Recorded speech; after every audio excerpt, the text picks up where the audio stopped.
আসমান থেকে প্রত্যেকটা ফেরেশতা নেমে আসার পরে লানত করে, বান্দার প্রতি লানত করে। কেমন? একজন ফেরেশতা এসে বলছে যে অমুক বান্দাকে আল্লাহ তুমি বরকতময় করো। কোন বান্দা? যে বান্দা আল্লাহর জন্য দান করে, আর যতটুকু দান করে সে অতটুকু তুমি বৃদ্ধি করে দাও। সুবহানাল্লাহ। আর একটা ফেরেশতা এসে বলছে, আল্লাহর কাছে দোয়া করে সকালবেলায়, প্রতিদিন সকালে, আজ সকালেও হয়েছে, যে আল্লাহ তুমি কৃপণের সম্পদকে ধ্বংস করে দাও, ও যেন আরো নিম্নগামী হয়। কৃপণতা করে দান করবেন না, কোনো ফায়দা হবে না, এমনিতেই অটোমেটিকলি আপনার পকেট থেকে টাকা বের হয়ে যাবে। এটা আল্লাহর দুনিয়ার চালানোর একটা রীতি। এই জন্য আল্লাহ রাসূল সাল্লাল্লাহু আলাইহি ওয়াসাল্লাম বলছেন যে কৃপণের সম্পদ মানত করে বেরিয়ে যায়।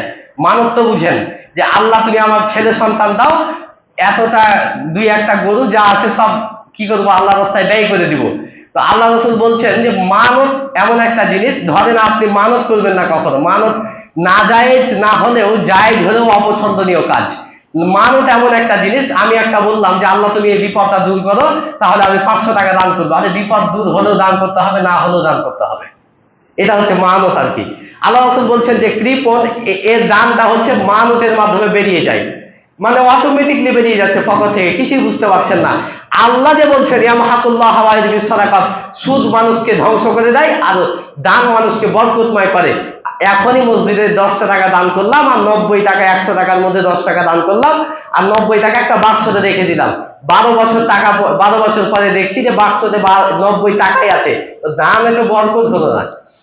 আল্লাহ রাসূল এভাবে বুঝাননি। কিভাবে যে বরকত হবে আপনি বুঝতে পারবেন না, করে দেখিয়েন না হলে। কিভাবে বরকত হবে আপনার বুঝার টেকনিকই নাই। আপনার একটা বিপদ আসতো, আল্লাহ আপনার দানের মাধ্যমে বিপদটাকে দূর করে দিবেন। আপনার বিভিন্ন ভাবে আপনার বিপদ আপনাকে আক্রমণ করতে পারতো, দানের মাধ্যমে আল্লাহ দূর করে দিতে পারেন। আল্লাহ আপনার সম্পদে 10,000 টাকাতে 15 দিনে চলতো না, আপনার বেতন 10,000 টাকা 15 দিনে চলতো না, এখন আবার 30 দিনই চলে, টাকা 10,000ই রয়েছে, বরকত বেড়েছে। কোটি টাকা ইনকাম করে লাভ হবে না যদি টাকার মধ্যে বরকত না থাকে। বরকত এমন একটা জিনিস আপনি বুঝতে পারবেন না, কিন্তু বরকত হচ্ছে।